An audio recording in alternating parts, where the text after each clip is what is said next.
대한민국의 근현대사를 성경적 세계관으로 알리고 전하는 대한역사문화원의 한국 근현대사 바로 알기 특강입니다. 자, 이제 우리가 조선시대의 역사를 살펴보면서 정말 자유가 없었던 땅, 특별히 조선 후기의 상황들이 어떤 삶이었는지를 한번 살펴보도록 하겠습니다. 우리는 조선왕조 500년이라는 말을 정말로 많이 하죠. 이 조선왕조 500년 중에 우리는 19세기의 이야기를 한번 해보려고 하는데요.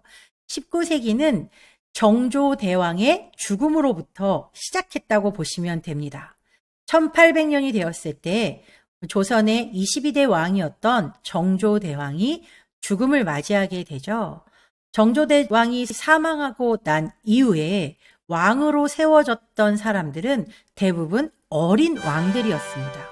그래서 이 어린 왕이 즉위하자 스스로 정치를 할 수 없는 이 어린 왕을 앞에 세우고 뒤에서 일가 친척들이나 아니면 권력을 가지고 있는 자들에 의해서 세도 정치가 시작이 되는 거죠. 정조대왕 이후에 순조로부터 철종에 이르기까지 약 60년 동안 안동 김씨와 풍양 조씨의 세상이었다고 해도 과언이 아닐 만큼 조선의 19세기 중후반은 계속된 세도 정치로 나라가 혼란을 겪고 있었습니다. 그 세도 정치의 영향으로 삼정이 문란해졌는데요. 이 삼정이라는 것은 세 가지 세금을 말하는 거죠.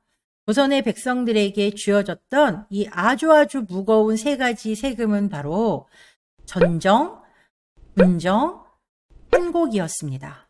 땅에 매기는 세금, 또 군대 가는 대신에 내는 세금, 이 백성들의 어려움을 달래기 위해서 곡식을 빌려주고 싼 값으로 다시 되갚을 수 있게 해주는, 사실 어찌 보면 되게 좋은 제도 같아 보이지만 이것들이 세도 정치에 의해서 완전히 퇴색되면서 오히려 백성들에게 무거운 짐만 쥐어주는 악순환을 반복하게 했던 거죠. 예를 들면 전정 같은 경우에 땅에다 매기는 세금인데 옆집 사람들이 죽거나 사라졌을 경우에 그 땅의 세금을 다른 사람이 지게 하는 것, 터무니없는, 그리고 장부들을 막 조작해가지고 세금을 막 천정부지로 올려놓는다든지, 그리고 군정은 1살짜리 아이에게도 이미 돌아가시고 없는 할아버지에게도 군정을 내라고 하는 그런 상황들. 이런 상황들 속에서 많은 백성들은 스스로 노비가 되는가 하면 산으로 올라가서 화적이 되는 그런 상황들이 계속해서 벌어지고 있었던 거죠. 백성들의 삶은 점점점 어려워졌고 조선의 경제는 파탄의 직전까지 이르게 되었던 겁니다. 이런 상황 속에서 농민의 난이 계속해서 발생하게 되는데요. 1811년 홍경래 난을 시작으로 해서 전국 각지에서 크고 작은 농민의 반란들이 계속해서 일어나게 된 거죠. 이것은 정치의 잘못이었고, 그리고 이 정치 상황 가운데에서 나만 아니면 된다라고 하는 안일한 태도가 바로 이런 상황들을 불러오게 됐다는 거죠. 이 아무개 땅 조선, 이렇게 어려움을 겪고 있었던 아무개 땅 조선은 도대체 어떤 삶을 살고 있었을까요?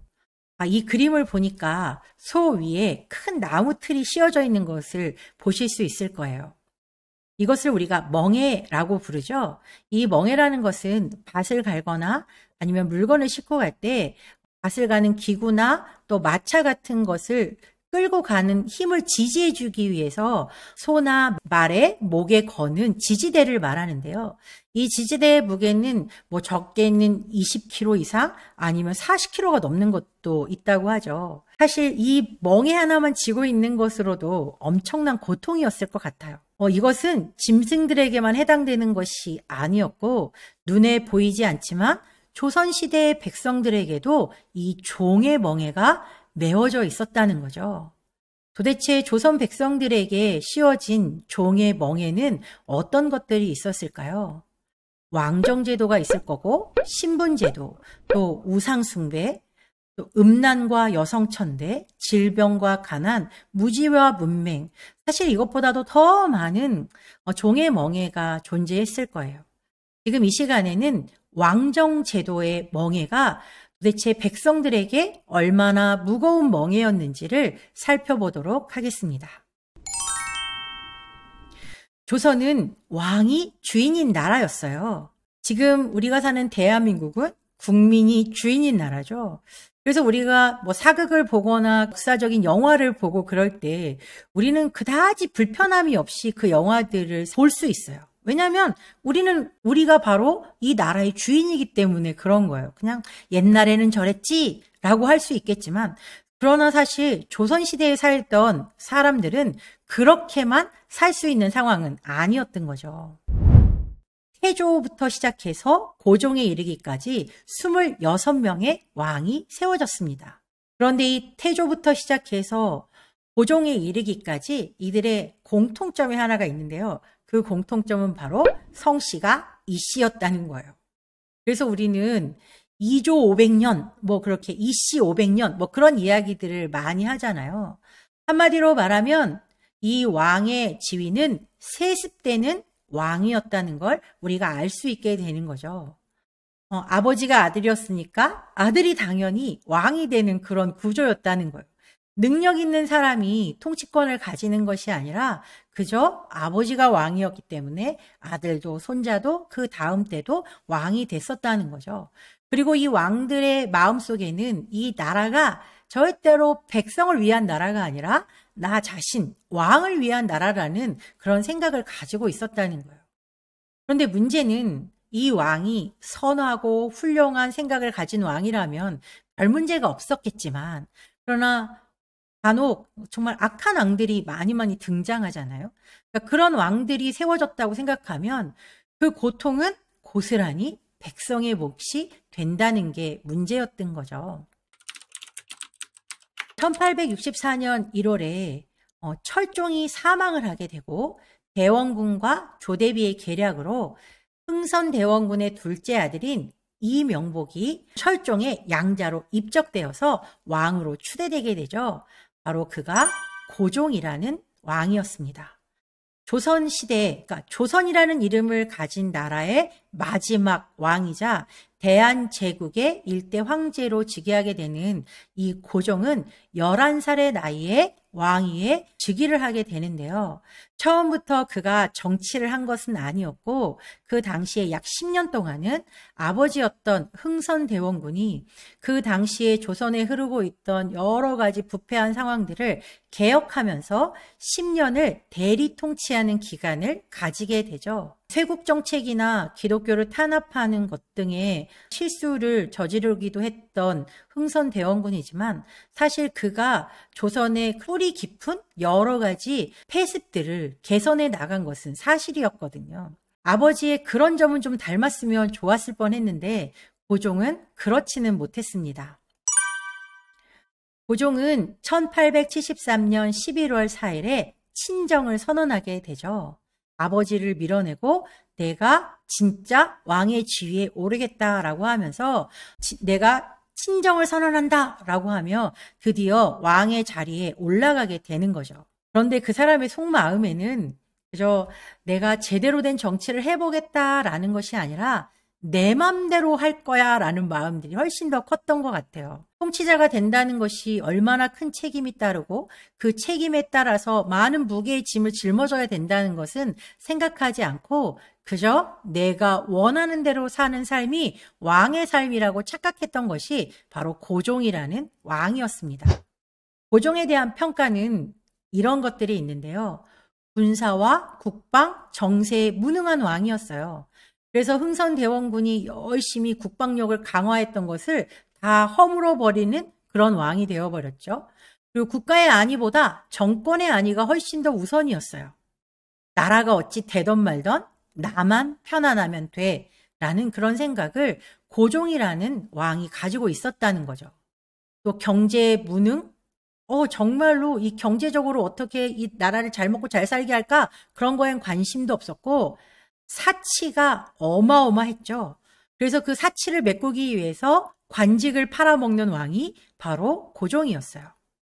더군다나 왕비였던 민씨의 일가 친척들을 등용하면서 정말 이 민씨 세력에 의해서 나라를 파탄으로 끌고 갔던 왕, 결국은 자신의 이익만 추구했던 왕. 왕은 부자였는데 나라는 가난한 구조.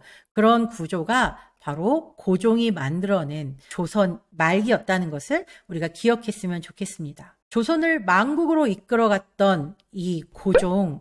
그런데 참으로 놀랍게도 지금 대한민국 안에는 이 고종을 향한 또 민비를 향한 이상한 판타지가 있는 것 같아요. 2000년대 초반부터 명성황후라는 뮤지컬이 막 시연되고 또 몇 년 전에 방영했던 미스터 선샤인이라고 하는 이 드라마에서 보면 뭐 민비 얘기는 많이 나오지 않지만 고종에 대해서 정말 나라를 엄청나게 걱정하는 임금처럼 뭔가 의협심이 있는 그런 임금처럼 묘사되고 있죠.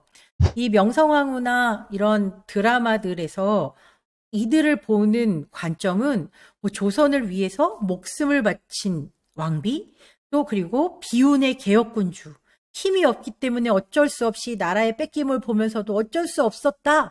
그런 상황들이 이 드라마 속이나 영화 속 뮤지컬에서 엄청나게 많이 퍼뜨려지고 있죠.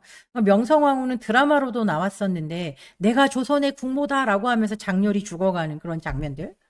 근데 사실 그게 진실이었을까요? 전혀 그렇지 않았습니다. 고종과 민비는 나라를 망하게 만들었던 주범들이었기 때문에 그렇죠. 그런데 왜 이런 거짓말들이 떠돌고 있을까요? 이유가 무엇이냐면 대한민국의 정당성, 대한민국의 존엄성을 훼손해서 이 대한민국의 정체성을 바꾸려는 자들의 거짓말과 선전선동으로 인해서 만들어진 코미디 같은 현실이 바로 이런 드라마들로 나타나게 되었다는 걸 우리는 기억하면서 역사를 바로잡아 나가야겠습니다. 고종과 민비는 사치가 엄청나게 심했어요. 그래서 그 사치를 메우려고 매관 매직을 했고 그러면서 민씨 일가들을 막 등용을 하기 시작했거든요. 민씨의 세력이 국가 관리의 70%를 차지할 정도로 민씨의 천국이 되었던 나라가 바로 조선이었어요. 백성들은 그 민씨들을 향해서 미친 호랑이, 악귀, 탐관오리라고 원성이 자자했음에도 불구하고 고종은 그 말을 전혀 들으려고 하지 않았죠. 저 민씨들 때문에 백성들은 계속해서 죽어가고 고통을 당하고 있지만 왕은 귀를 막고 있었어요. 한 예로 신문고를 치면서 지금 우리의 이렇게 힘든 상황을 봐달라고 하는 그런 백성들의 소리를 들으려고 하지 않고 고종이 한 대답은 궁궐의 경비를 더 강화하라 라는 말을 했다고도 합니다. 이게 바로 고종이었고 민비였습니다. 매천황연의 글을 보면 왕과 왕비의 사치 또 매관 매직이 얼마나 심했었는지를 잘 보여주는 대목이 있는데요. 1874년 세자가 탄생한 이후 궁중 기도와 제사가 절제함이 없어 팔도 명상까지 나가 제사를 올렸다. 그러니까 세자 탄생을 축하하기 위해서 어마어마하게 구판을 벌리고 제사를 지내면서 산이란 산 다 돌아다니면서 돈을 낭비했다는 이야기를 하고 있는 거예요. 고종도 마음대로 놀이와 잔치를 즐겨 참석자들에게 상을 줄 경비가 모자랐다. 얼마나 잔치를 많이 했으면 사람들한테 나눠줄 음식의 경비가 모자랄 정도로 모든 재정이 바닥나가고 있었다는 이야기를 하고 있죠. 왕과 왕비가 하루에 1000금을 소모하니 왕실 돈만으로는 지탱되지 않아서 호조와 선해청 공금을 공공연히 가져다 썼다. 완전히 지금으로 말하면 당장 잡혀가고 탄핵될 감이겠죠. 1년도 안 되어서 대원군이 10년 동안 쌓아둔 저축미가 동이 났다. 대원군은 사실 이 저축미를 잘 모아가지고 나라에 꼭 필요한 일이 있을 때 이것들을 잘 사용하기 위해서 엄청 노력을 했었어요. 그런데 고종이 즉위하고 1년도 되지 않아서 모든 모아두었던 저축미가 다 동이 날 지경으로 다 돈을 써버렸다는 거죠. 그래서 그것을 메꾸려고 뭘 했냐? 관직을 팔고 과거 합격증을 파는 매관 매과의 폐단이 발생하게 됐다라고 말하고 있어요. 그러면서 뒤이어서 민씨들이 집권한 뒤로 나라가 완전히 망해갔다라고 지금 말하고 있죠. 그래서 매달 지급해야 할 병사의 급료를 걸핏하면 빼먹는 지가 벌써 몇 해째 이어져 원망과 욕설이 자자했다. 자, 지금 이 맨 마지막 단락에서 보고 있는 병사들의 급료를 걸핏하면 빼먹는 바람에 일어났던 사건이 바로 이모군란이라고 하는 사건입니다. 군대가 난을 일으킨 거예요. 이 당시에 고종은 신식군대와 구식군대를 가지고 있었는데 신식군대는 궁궐을 수비하기 위해서 그냥 고종의 친위부대라고 생각하시면 되죠. 고종의 친위부대에게는 새로운 무기, 새로운 옷, 여러 가지 월급도 제때제때 주고 그랬지만 원래부터 있던 국방을 지키던 이 구식군대에게는 제대로 된 무기도 지급하지 않을 뿐더러 월급도 수개월째 밀려가지고 이 군인들의 불만이 막 끌어오르고 있는 이런 상황 가운데에서 일어난 이 난이 이모군란이라는 난이었어요. 사실 이 이모군란을 평정할 수 있는 유일한 방법은 이렇게 성난 군사들에게 제대로 된 월급을 지급해주면 그만이었던 거죠. 그러나 고종은 그렇게 하지 않았어요. 청나라한테 도움을 요청해서 청나라 군대가 들어와서 이 이모군란을 일으킨 자신의 백성들을 죽이게 했던 거죠. 이게 어떻게 한 나라를 책임지는 왕으로서의 역할이겠습니까? 왕의 자격이 없는 사람이었죠. 성경에서도 왕의 직분이 뭐냐면 바로 백성들을 구원하는 것, 백성들을 지키는 게 왕의 직분이라는 걸 분명히 가르쳐주고 있거든요. 그런데 고종이라는 사람은 그런 직분을 전혀 수행하지 못한 바보 같은 왕이었다라고밖에 표현을 할 수가 없을 것 같아요. 이때 약 3,000명의 청나라 군대가 진입을 하게 되면서 그때부터 조선은 더욱더 청나라의 속국이 되어 있는 상태가 되었어요. 청나라에서 파견된 사람들이 조선 땅을 누비면서 왕 행세를 하고 계속해서 조선의 백성들을 못 살게 구는 그런 상황들이 되어버리게 된 거죠. 이런 것을 참을 수 없어서 일으켰던 난이 바로 갑신정변이었죠. 여기에 보이는 박용효, 서광범, 서재필, 김옥균, 홍영식 같은 사람들이 주축이 되어서 일으켰던 난이 바로 갑신정변이었는데요. 이 갑신정변을 주도했던 사람들은 노론의 엘리트들이었어요. 이들은 더 이상은 이 중국의 속박 속에서 살 수 없다고 느꼈고 왕에게 제안을 하죠. 민씨 일가와 민씨 세력들이 지금 이 나라를 망치고 있으니 왕이시여 제발 우리와 함께 저들을 몰아내고 정말 이 나라가 온전한 나라로 흘러갈 수 있도록 우리에게 힘을 보태주십시오. 고종이 뭐라고 했을까요? 안 된다고 했을까요? 아니에요. 그래, 내가 자네들의 뜻을 따라주겠네 라고 이제 말을 했던 거죠. 그들이 주장하는 바는 이거였어요. 청나라로부터 독립을 하자, 부패 정권을 타도하자. 그런데 이게 좀 잘못됐죠. 무력을 사용해서라도 하자. 그래서 민씨 일가들을 완전히 숙청하려고 궁궐 전체가 피바다가 되는 그런 사건들이 벌어지게 됐습니다. 물론 민비는 도망을 치게 되죠. 그러니까 그런 상황들을 본 고종은 너무 겁을 먹고 어떻게 하게 되냐. 바로 청나라 군대를 끌어들이게 되는 거죠. 고종의 배신으로 청나라 군대가 들어오게 되고 이 갑신정변은 3일 만에 막을 내리게 됩니다.